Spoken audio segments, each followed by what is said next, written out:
저는 오늘 전경신앙, 배경신앙이라는 제목으로 우리 함께 말씀을 나누고자 합니다.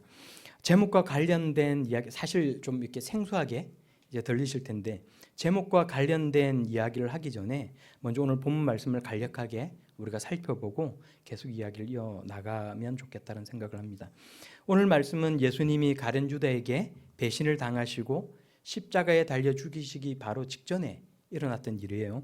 이미 예수님은 본문 말씀, 우리가 함께 보는 이 본문 말씀 바로 위에를 보면 2절 말씀에 너희가 아는 바와 같이 이틀이 유하면 유월절이라 인자가 십자가에 못 박히기 위하여 팔리리라. 예수님께서 그렇게 말씀하셨어요. 또 그 밑에 구절을 보면 대제사장들과 장로들이 모여서 예수님을 흉계로 잡아 죽이려고 의논하였다라고 하여서 이 성경 말씀을 읽는 사람들은 어떤 생각이 들어요? 오늘 이 본문 말씀을 보면 한 여자가 매우 귀하고 비싼 향료 옥합을 깨뜨려서 예수님께 그것을 부었단 말이에요. 그런데 이것이 어떤 한 개인의 어떤 헌신에 관한 이야기 뭐 이런 것들일 뿐만이 아니고 예수님께 앞으로 일어날 일, 예수님께서 하실 일들에 대해서 어떤 의미 있고 소중한 어떤 예언적인 어떤 그런 행위가 되기도 하고 어떤 의식이 된다라는 것, 또 구체적으로 이야기하면 장래 의식이 된다라는 것을 우리가 알 수가 있어요. 그러니까 성경을 쭉 읽어보면 우리가 그렇다는 것을 알 수가 있어요. 한 여인이 식탁에 앉아 계신 예수님께 와서 향유를 남김없이 머리에 부어서 이제 그게 온몸을 타고 올라가서 발끝까지 적게 한 이 사건을 보면서 우리가 성경을 보니까 예수님의 제자들이 수금거리면서 분개하였다라고 얘기해요. 막 엄청나게 화가 난 겁니다. 왜 화가 났어요? 도대체 무슨 의도로 이 비싼 것을 이렇게 허비하느냐라는 것 아닙니까? 이걸 비싼 값을 받아서 팔면 가난한 사람들에게 돈으로 나눠줄 수도 있고 음식을 사서 나눠줄 수 있는 것 아니냐, 왜 이렇게 쓸모없이 낭비를 하느냐라는 것입니다. 그런데 예수님께서는 그 소리를 들으시고 말씀하시는 거예요. 너희가 어찌하여 이 여자를 괴롭게 하느냐, 그가 내게 좋은 일을 하였느니라. 근데 예수님께서 이렇게 말씀을 하시는 이유는 제자들의 생각이 완전히 뭔가 잘못됐다라는 것을 지적하고 있는 것이 아니고 일의 우선순위가 있고, 그래서 지금은 예수님에게 이렇게 비싼 향유를 다 붓는다라고 할지라도 그것은 아주 잘한 일이 아니냐라고 말씀하시는 거예요. 우리가 11절에서 12절까지 말씀을 우리가 다시 한번 같이 읽어보도록 하겠습니다. 시작. 가난한 자들은 항상 너희와 함께 있거니와 나는 항상 함께 있지 아니하니라. 이 여자가 내 몸에 이 향유를 부은 것은 내 장례를 위하여 함이니라. 아멘. 아멘. 예수님께서 뭐라고 말씀하시는 거예요? 가난한 자들은 항상 너희와 함께 있지만 나는 항상 너희와 함께 있는 것이 아니지 않느냐. 내가 이전에 너희들에게 이야기했던 것처럼 나는 이제 조금 있다가 십자가에 달려 죽을 것인데, 나는 조금 있다 죽을 것인데, 너희를 떠나갈 것인데, 그렇다면 비록 이것이 굉장히 값비싼 향유라 할지라도 이것을 내 장례를 위해서 미리 이것을 붓는 것이 왜 잘못되었느냐라고 말씀하고 있다는 것입니다. 이 말씀을 읽으면서 우리가 오해하면 안 되는 게, 뭔가 하나님을 위해서 한다라고 이야기를 하면서 그러면은 우리가 얼마든지 다른 힘들고 어렵게 살아가는 사람들을 위해서도 뭔가를 도울 수 있는 것인데, 그렇게 하지 않고 그냥 교회에다 무조건 뭔가를 갖다 바치는 것이, 그렇게만 하면 그게 잘하는 것이냐라고 질문을 한다면 우리는 뭐라고 이야기할 수 있어요? 아니라는 거죠. 그죠? 예수님께서 우리가 보는 이 26장 말씀 앞에 25장을 보면 예수님께서 말씀하시는 거예요.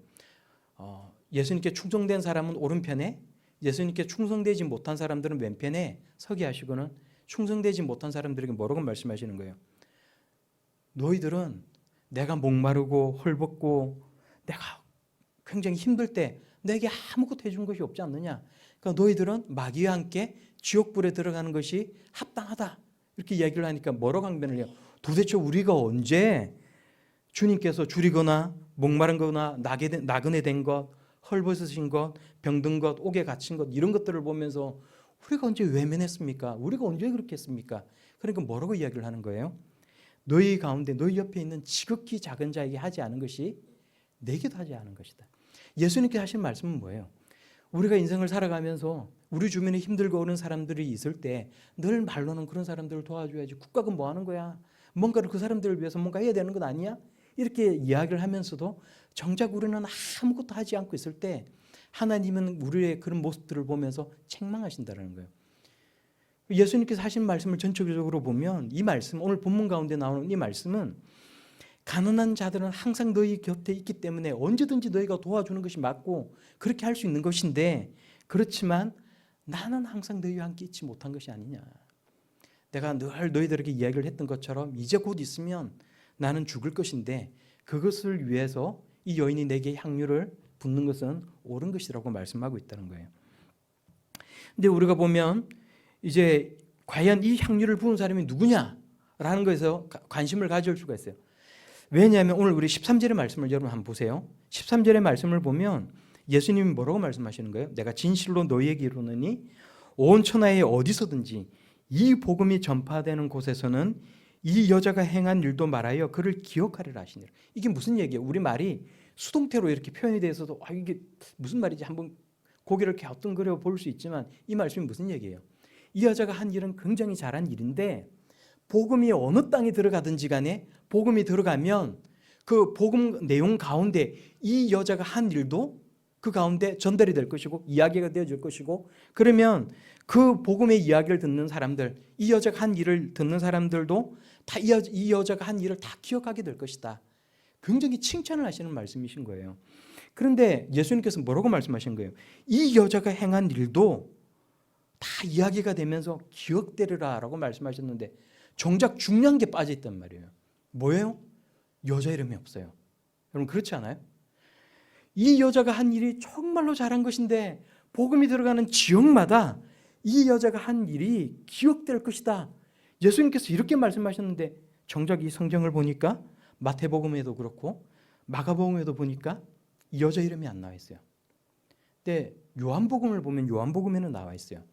그러니까 성경을 보면 우리가 이제 복음서라고 하면 예수님께서 하신 일들을 기록한 것이 복음서인데 마태복음, 마가복음, 누가복음, 요한복음이 있단 말이에요. 그런데 가장 이 중에 늦게 기록이 된 복음서가 요한복음이에요. 그러니까 마태복음, 마가복음, 누가복음이 다 기록되고 난 뒤에 사람들이 이미 다 돌려서 그 성경을 많이 읽어봤는데 나중에 사도 요한이 요한복음을 기록을 했어요. 근데 거기는 이 여자 이름이 나와요. 뭐라고 나오냐면 마리아라고 정확하게 나와 있어요. 근데 우리가 함께 생각을 해보면 참 좋을 것 같아요. 마리아가 이런 일을, 예수님께 칭찬받는 이런 일을 했다는 것은 정말로 중요한 일이 맞아요. 하나님께서 이러한 마리아의 헌신을 굉장히 귀하게 보셨을 것이고, 하나님께서는 아마 모르긴 몰라도 성경에서는 여기 뭐라고 이야기하고 있지는 않지만 하나님 아버지께서는 정말로 기뻐하셨을 것이라고 우리는 충분히 생각해 볼 수 있어요. 근데 그러한 행위를 한 사람이 이 마리아라는 이 사실은 어쩌면 하나님과의 마리아의 이 관계 속에서는 이것이 굉장히 중요한 것이고, 그래서 하나님은 마리아라는 것을 요한이 기록하지 않았다 할지라도 하나님은 다 기억하고 계신단 말이에요. 근데 우리에게는 마리아가 그런 일을 했다는 것보다 더 중요한 것이 있을지도 몰라요. 그래서 마태도 마가도 마리아라는 이름을 기록하고 있지 않을지도 모른다는 거예요. 여러분, 제가 지금 무슨 얘기를 하고 있는지 여러분 이해가 되십니까? 하나님께서는 마리아가 하신 그 일, 그러니까 마리아라는 사람과 마리아가 했던 그 일을 다 기억하고 계시지만 이 이야기를 전달하는 이 하나님 말씀은 우리가 마리아라는 이 인물을 기억하는 것보다 더 중요한 내용이 있다는 것을 우리들에게 들려주고 메시지로 들려주고 있다는 거예요. 다시 말하면 성경이 이 이야기를 우리들에게 들려주고 있으면서 우리에게 보내고 있는 이 메시지는 마리아라는 이 인물에 초점을 맞추는 것이 아니라 마리아가 가졌던 그 사랑과 헌신의 마음, 그리고 그 행동, 여기에 초점을 맞추고 있다는 거예요. 이 메시지의 초점이 마리아라는 인물이 아니라 마리아라는 이 사람이 가졌던 그 마음과 그 행동에 초점이 맞춰지고 있다는 거예요. 그래서 13절의 말씀을 보면 이 여자라는 것도 중요하고 행한 일이라는 것도, 이 말도 중요하지만 우리에게 더 강조되고 있는 것은 결과적으로 행한 일이라는 것입니다. 무슨 말씀인지 아시겠어요? 그것은 바로 300데나리온, 마태복음에는 나와 있지 않지만 마가복음에는 그 향유 옥합, 이 얼마나 비싼 가격인지에 대해서 말을 하고 있는데 300데나리온이라고 이야기를 하고 있어요. 1데나리온은 노동자가 하루에 일을 해서 받을 수 있는 품값이에요. 그러니까 그게 10만 원이라고 잡았을 때 300데나리온이면 얼마예요? 3천만 원 아니에요? 그러니까 52주, 그러니까 365일인데 52주가 이제 안식일을 하시고 그다음에 뭐 절기를 하시고 그러면 사실상 이 300데나리온이라는 것은 한 사람의 노동자가 1년치 아무것도 쓰지 않고 자기가 일을 해서 받은 그 돈을 고스란히 모았을 때 가질 수 있는 돈이란 말이에요. 그러니까 이게 얼마나 큰 돈입니까? 근데 이것을 죽음을 앞둔 예수님에게 아낌없이 이것을 다 쏟아 부었다는 거예요.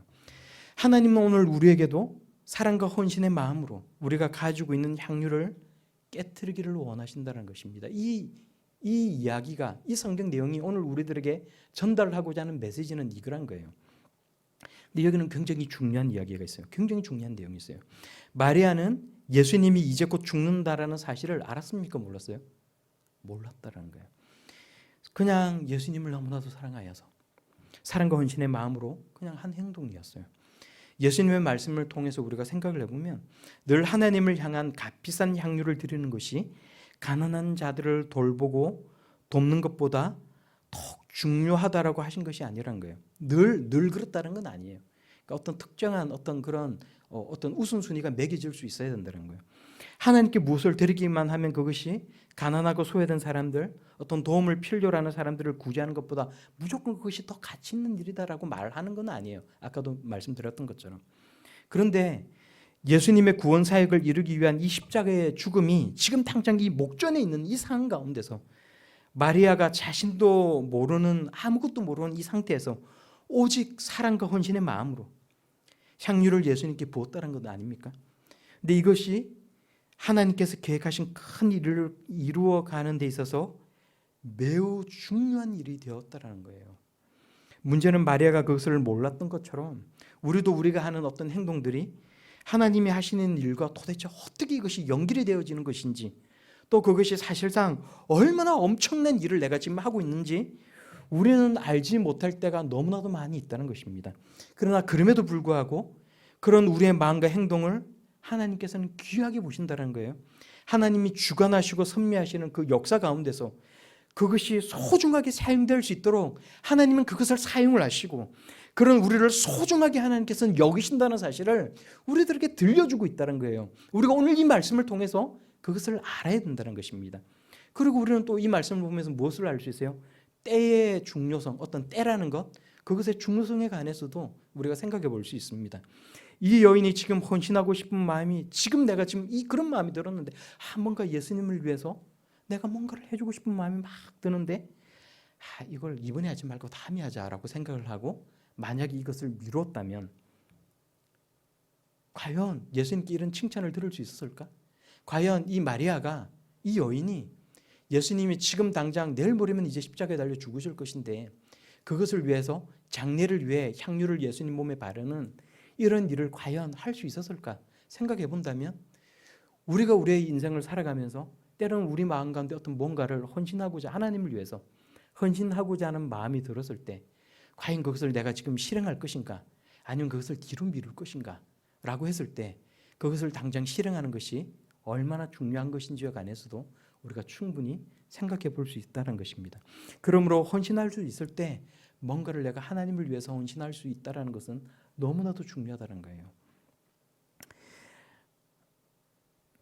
우리가 무언가를 하나님 앞에 헌신했을 때 하나님께서는 23절에 복음이 전파되는 지역마다 이 여인이 한 일도 다 전파될 것이고 모든 사람들이 이 여인이 한 일을 기억하리라 라고 예수님께서 강력하게 선포하셨던 그 말씀이 오늘날 여전히 우리가 살아가는 우리의 인생 가운데서 우리가 뭔가 하나님 앞에 헌신을 했을 때 하나님은 천군 천사를 향해, 이 세상을 향해, 하나님은 우리를 향해 그 선포를 하신다는 거예요. 우리가 이런 내용들을 생각해 본다면 우리가 뭔가 하나님을 위해서 뭔가 헌신을 할 수 있고 내가 그래서 그것을 미루지 않고 지금 뭔가 헌신한다는 것이 얼마나 중요한지에 관해 생각해 볼 수 있다는 것입니다. 우리 그리스도인들은 다 생긴 게 다르고 성격도 다르고 직업이 다르고 성별이 다 다르고 모든 게 다 달라도 만나서 같이 얘기를 하다 보면 어느 순간에 다 같이 하나님 얘기, 교회 얘기, 복음과 예수 그리스도에 관한 얘기를 어느 순간 하고 있는 것을 느낄 때가 있어요. 제가 노예에 나가서 노예 장로님들하고 이렇게 얘기를 하다가 보면 제 머릿속에 어느 순간 옛날 교회 친구들이나 교회 동료들하고 얘기하고 있던 그런 모습이 오랩될 때가 있어요. 사회에서 만나서 어떤 사람들과 사회에서 그냥 만나서 얘기를 하는데 동질감이 느껴지는 사람들이 있을 때가 있어요. 성격이 다르고 다 취미가 다르고 직업이 달라도 우리는 하나님 자녀라는 것, 하나님의 성도라는 공통점이 있기 때문에 얘기를 계속해서 하다가 보면 결국은 어느 순간 내가 뭔가 같은 얘기를 지금 이 사람하고 같은 어떤 관점에서 세상을 보는 관점을 가지고 얘기를 하고 있다는 것을 느낄 때가 있어요. 그러면 때로는 좀 까칠한 성도, 뭐 좀 무던한 성도, 삶에 많이 지쳐 있는 그런 성도들, 그런 다양해 보이는 그런 사람들을 만난다 할지라도 본질은 뭐예요? 다 그 사람이 나와 같은 성도라는 거예요. 하나님의 성도라는 거예요. 그냥 교회 안에서는 본질상 우리가 교회 안에서는 보면 진짜 성도와 가짜 성도가 있을 뿐이에요. 여러분, 제가 왜 이런 얘기를 하는지 아십니까? 오늘 이 본문 말씀이 우리에게 우리 삶에 적용시킬 것을 핵심적으로 요구하는 게 있어요. 바로 13절에 내가 진실로 너희에게 이르노니 온 천하에 어디서든지 이 복음이 전파되는 곳에서는 이 여자가 행한 일도 말하여 그를 기억하리라 하시니라라는 이 말씀이에요.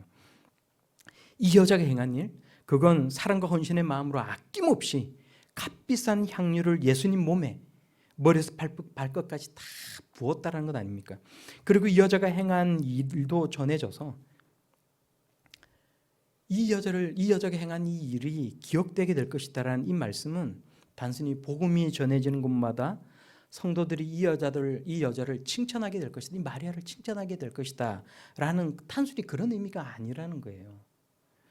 오히려 이 말씀은 복음과 함께 이 여자가 한 일이 전해지는 곳마다 성도들이 어떻게 하나님께 헌신하며 살아가야 될지 도전받게 될 것이라는 말씀을 예수님께서 지금 하고 있다는 것입니다.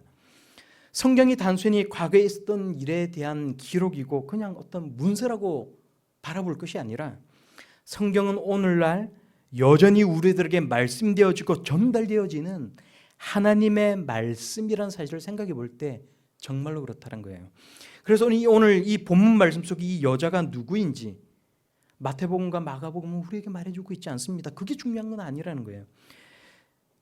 이 여자가 무엇을 하였는지, 우리가 무엇을 해야 될 것인지가 중요하다는 것입니다.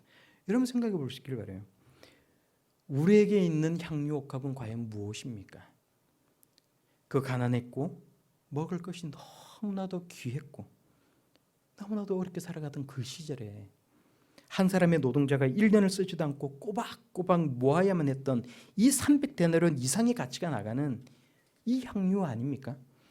하나님께서 우리들에게 원하시는 것은 여러분에게 있는 그 소중한 것, 그것이 비싸냐 비싸지 않냐가 중요한 것이 아니라 여러분에게 있는 소중한 것, 그것이 건강, 물질, 시간이 되었든지 무엇이 되었든지 간에 그 향유 값을 하나님 앞에 깨뜨려서 들을 수 있어야 된다는 것을 이야기하고 있다는 거예요. 일생을 살면서 한번 내가 그냥 그런 헌신했으면 됐지, 여러분 그게 아니에요.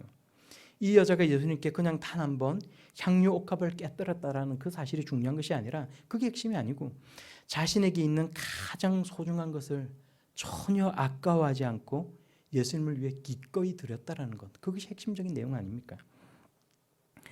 뭔가 고가품이 된다는 이야기가 아니에요. 중요한 것은 내가 가진 소중한 것, 그것이 무엇이든지 간에 하나님을 사랑하여서 하나님께, 사람이 아니라 목사에게가 아니라 하나님께 내가 그것을 자원하여서 들을 수 있어야 된다는 것입니다. 그게 성도의 살아가는 삶의 방식이 될 수 있어야 하는 것이고, 그럴 때 하나님은 그런 우리의 헌신이 하나님 나라를 위하여 귀하고 소중하게 요긴하게 사용될 수 있게 만들어 가신다는 거예요. 그런데 이런 이야기가 여러분 어떤 사람에게는 도전이 될 수도 있고 어떤 사람에게는 그냥 부담이 되는 얘기가 될 수도 있어요. 우리가 하나님께 헌신할 수 있는 이유, 그 이유가 뭘까요, 여러분? 우리가 하나님께 헌신할 수 있는 이유, 그 이유는 신앙이 있기 때문에. 그러면 도대체 무엇을 보고 그 사람이 있다, 신앙이 있다, 신앙이 없다. 그 사람이 신앙이 정말 많어. 이 사람은 신앙이 부족해. 도대체 뭘 보고 그걸 알 수가 있어요? 교회 생활을 보통은 뭐 교회 생활을 열심히 하는 건, 뭐 개인적으로 볼 때 이 사람이 정말로 신앙생활을 열심히 하는 건, 그 어떤 그 사람이 살아가는 그 삶의 방식을 보고는 뭐 알 수는 있어요. 근데 그렇게 얘기를 하면 어떤 사람들은 아니 어떻게 그 사람의 외형적인 모습만을 보고 그 신앙을 판단할 수 있느냐라고 항변할 수 있어요. 뭐 정말로 사실 맞는 말일 겁니다. 그러면 여러분 이렇게 한번 생각을 해봐요. 우리는 내가 스스로 생각해 볼 때 내가 진짜 신앙이 있는 사람인지 혹은 정말 신앙이 좋은 사람인지 아닌지 어떻게 알 수 있을까요? 먼저 생각해 보면 내 스스로가 알 수 있지 않느냐, 자기 스스로가 알 수 있지 않느냐라고 이야기를 할 수도 있지만 때로는 헷갈릴 때도 있어요. 내가 정말 신앙이 좋은 사람인가 아닌가? 내가 신앙이 있나 없나? 헷갈릴 때가 있어요. 제가 이런 거를 하나 제안하고자 하는 거예요. 오늘 제목에 쓴 그 내용과 같은 거예요. 생소한 표현일 수 있습니다. 왜냐하면 제가 만들어서 그래요. 내가 우리 인생에서 하나님을 인식할 때 하나님이 전경으로 보이느냐 아니면 배경으로 보이느냐로 내 신앙을 판단할 수 있다는 거예요. 무슨 말인지 여러분 이해가 갔습니까? 전경, 배경이라는 말이 어떻더라면 어렵게 느껴질 수도 있지만 우리가 생각해보면 그래요. 사진을 찍을 때 앞에 있는 것은 전경, 뒤에 있는 것은 배경이에요. 그렇지 않아요? 혹은 이제 여러분들이 개인적으로 좀 공부를 많이 하신 분들은 무슨 인지심리학, 게슈탈트 이런, 제가 근데 이런 얘기를 하고자 하는 게 아니에요. 그냥 사진을 볼 때 전경, 배경, 어떤 그림을 볼 때 우리가 딱 중심적으로 우리 눈에 보이는 것이 전경이라면 그 전경을 받쳐주는 그 나머지 부분을 우리가 배경이라고 얘기할 수 있는 거예요. 그림 1번을 좀 하나 띄워주시겠습니까? 우리가 소위 루미네 꽃병이라고도 이야기하는, 여러분 많이 보셨을 거예요. 이 그림을 보시면 여러분 눈에 가장 먼저 띄는 게 뭐예요? 가장 먼저 이 그림을 딱 보면서 그래요. 어떤 사람은 마주보고 있는 사람 얼굴, 그죠? 어떤 사람은 꽃병, 술잔이라고 표현하기도 하는 꽃병이라고 이야기할 수도 있어요. 제가 지금 무슨 심리 테스트 같은 거 하려는 거 아닙니다. 그런 게 아니에요. 그러니까 우리가 똑같은 그림을 보더라도 우리에게 어떤 의미가 있는 것이 먼저 보일 수 있다는 말을 제가 지금 하고 싶은 거예요. 물론 또 거기에는 여러 가지 요인이 복합적으로 작용할 수는 있겠지만 제가 두 번째 그림을 한번 보겠습니다. 여러분 이 그림도 여러분 정말로 많이 보셨을 거예요. 자, 여러분 눈에 무엇이 보이십니까? 무엇이 보이십니까? 어떤 분의 눈에는 아가씨가 보일 거고 어떤 분의 눈에는 노파의 모습이, 얼굴이 보일 거예요. 여러분 이해되세요? 잘 보세요. 코고 눈썹, 얼굴, 아가씨, 혹은 이걸 전체 크게 보면 눈, 코, 입 이렇게 보이시죠? 이게 사람에 따라서는 어떤 사람은 노파가 보인다라고 이야기를 하기도 하고 어떤 사람은 아가씨가 보인다라고 이야기를 하는데 이제 어느 순간 보다 보면 이 이야기를 설명을 듣고 나면 두 개가 다 보이는 거예요. 그런데 절대로 아가씨가 보이든 노파가 보이든 두 개가 동시에는 보이지 않는 거예요. 그러니까 그림 자체가 그렇게 고안이 된 거예요. 두 개가 동시에 보이는 것이 아니라 노파가 보이면 아가씨가 보이지 않고 아가씨가 보이면 노파가 보이지 않아요. 동의하십니까? 세 번째 그림을 한번 볼게요. 그림을 많이 준비했죠. 세 번째 그림을 볼게요. 이게 이제 그림이 좀 작아서 여러분 눈에 좀 멀고 해서 잘 보이지 않을 수는 있어요. 여기서 혹시 뭐가 보이는지 여러분 말할 수 있는 사람, 여기 뭐가 보이십니까? 자세히 한번. 근데 이게 너무 흐릿하고 해가지고 너무 작고 그림이 그래서 잘 보이지 않을 수 있어요. 이걸 좀 확대해가지고 강아지 굉장히 비슷하게 보셨어요. 임태성 성도님이 굉장히 비슷하게 보셨어요. 멀어서 아마 그리고 아마 가까이서 보셨으면 정답을 맞췄을 거예요. 말이에요, 말. 가까이서 보셨으면 정확하게 보셨을 거예요. 말이 있거든요. 우리가 뭔가를 볼 때 제가 무슨 얘기를 하려고 하냐면 우리가 뭔가를 알고 있거나 우리가 뭔가를 의미 있게 생각하는 대로 뭔가를 볼 때 인지를 하려고 하는 우리가 그런 어떤 습성이 있다는 거예요. 그러니까 사진을 어떤 계곡에서 사진을 놀러 간 어떤 계곡 여름에 놀러를 가서 사진을 딱 찍어 왔는데 그때 몰랐어요.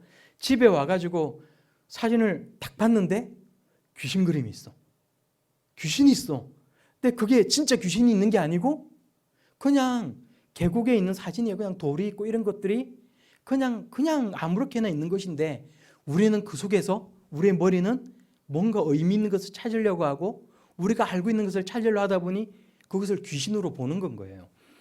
미국의 달 탐사선이 달에 있는 그 사진을 표면을 딱 찍었는데 거기에 사람 얼굴이 조각이 되어 있다고 해서 난리가 난 적이 있었어요.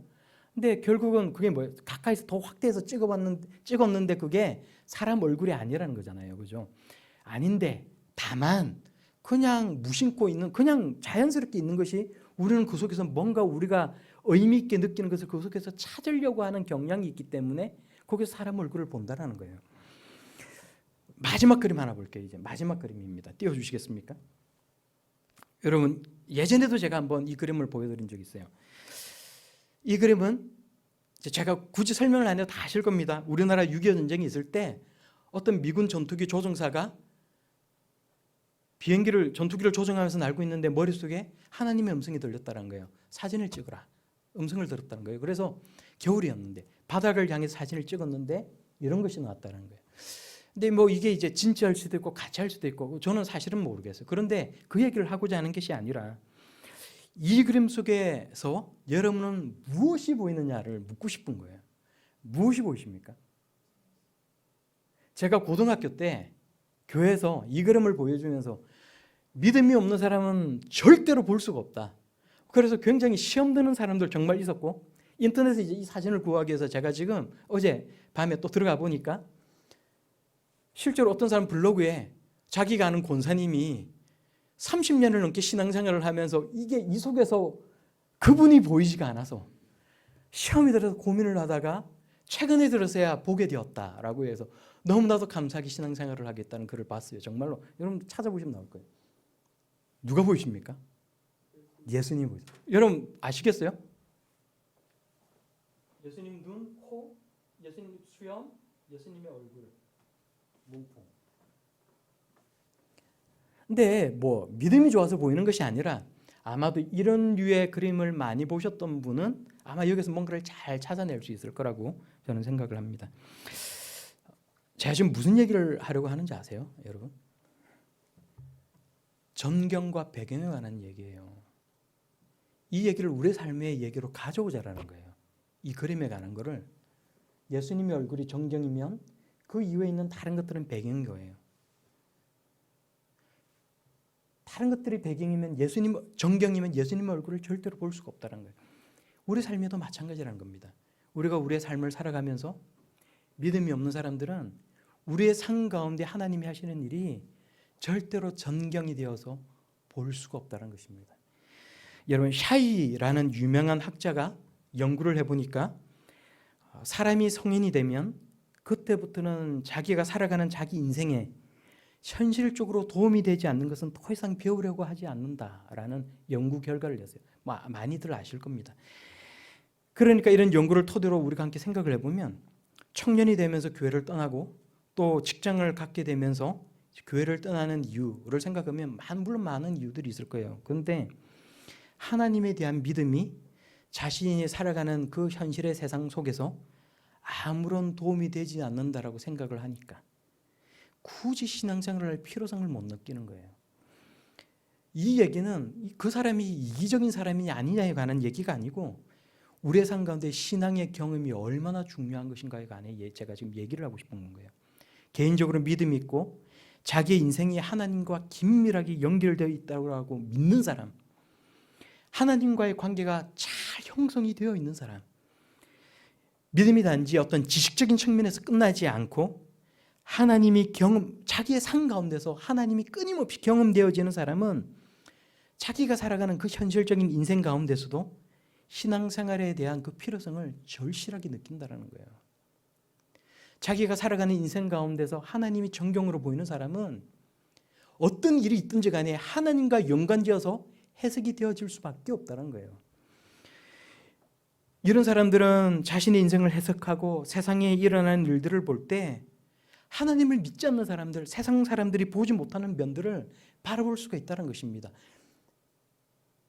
이것이 루빈의 그 꽃병에서 뭔가를 보지 못하는 사람들, 그것이 만약에 바라보는 그 꽃병이 너무나도 중요한 것인데 그 꽃병을 바라보지 못하는 사람, 꽃병을 정경으로 보지 못하는 사람은 끊임없이 사람 얼굴만을 바라본다는 거예요. 꽃병을 볼 수 없다는 거예요. 내가 하나님이 하시는 일이 정경으로 볼 수 있어야만 하나님께서 내 인생 가운데 중요하게 여겨질 수가 있다는 거예요. 그 사람이 신앙이 있는 사람이라는 것입니다. 만약에 생각할 때 내가 그 내 인생이라는 그 그림 가운데서 내가 정경이 되어야 하고, 신앙생활은 단지 내 인생을 위해서 그냥 어떤 도움을 얻기 위해서 필요한 것일 뿐이라고 생각하는 그 사람에게 하나님은 배경으로 밀려날 수밖에 없다는 거예요. 의미 없이 밀려날 수밖에 없다는 거예요. 저는 그것을 하나님과의 관계에서 배경신앙을 가진 사람이라고 부르고 있는 거예요. 하나님과의 관계에서 우리 인생 가운데서 하나님이 정경으로 보이는 사람은 전경신앙을 가진 사람이라는 것입니다. 세상을 바라보고 자신의 인생을 볼 때 하나님이 보이지 않는 사람, 그 사람들은 내가 내 인생, 나의 마음 가운데 하나님을 믿는 믿음이 없구나라는 것을 느낄 수 있어야 하는 것이고, 하나님이 내 인생 가운데 정경으로 볼 수 있도록 하나님 저에게 믿음을 주옵소서 기도하고 하나님을 찾을 수 있어야 된다는 거예요. 정경신앙을 가진 사람은 세상을 살아가는 이야기를 할 때 하나님 이야기를 할 수밖에 없어요. 제가 왜 어느 짝짓기 프로에 나온 그 청년을 보면서 왜 제가 어떤 그 사람을 보면서 어떤 친밀한 그런 감정을 느끼게 되고 어떤 유사한 점을 느끼게 되는지 여러분 이해하시겠어요? 세상을 살아가는 이야기를 할 때 우리는 동일한 이야기를 할 수밖에 없다는 것입니다. 복음을 이야기하고 예수 그리스도에 관한 이야기를 할 수밖에 없다는 거예요. 자신의 인생에 그 세상에 하나님 보이니까, 하나님이 보이는데 어떻게 하나님 이야기를 안 할 수가 있어요? 혹시 여러분에게 기도나 성경 공부가 그냥 그 예배가 현실적으로 별로 필요가 없거나 혹시나 그 관심이 없지는 않으십니까? 그 이유가 혹시 굳이 그런 것들을 하지 않아도 혹시 아무리 아니면 그런 것들을 아무리 많이 한다 할지라도 내가 살아가는데 그건 아무 상관이 없어. 아무 문제가 없어. 거기 무슨 의미가 있어? 혹시 그런 생각을 가지고 있지는 않으십니까? 그렇다면 여러분 인생에서 하나님은 배경이 되어서 하나님께서 여러분 인생 가운데 보이지 않는 거예요. 우리 눈에 보이지 않는다라고 해서 우리에게 뭔가 경험되어지는 것이 지금 당장 나에게 없다라고 해서 하나님이 안 계신 것이 아니란 것입니다. 여러분 각자에게 믿음이 생기지 않는다라면 하나님은 결코 여러분 눈에 정경이 될 수가 없어요. 어떤 생각과 감정도 하나님과 결코 연결될 수가 없다는 것입니다. 우리는 그것을 신앙이 없다고 표현하는 거예요.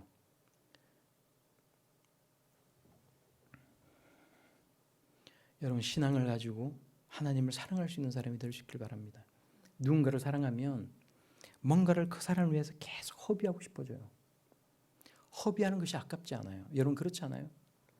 사랑하는 대상에게 헌신을 하는 것, 그것은 뭔가 비교할 수가 없는 것 아닙니까? 사랑하는 사람에게 퍼주는 것은 전혀 아깝지가 않은 거예요. 우리에게 정말로 믿음이 있다면 하나님을 드리는 것이 낭비가 될 수 없는 것입니다. 그리고 하나님은 절대 그것을 잊어버리지 아니하신다는 것, 그것이 오늘 우리들에게 들려주고 있는 이 성경의 메시지라는 거예요.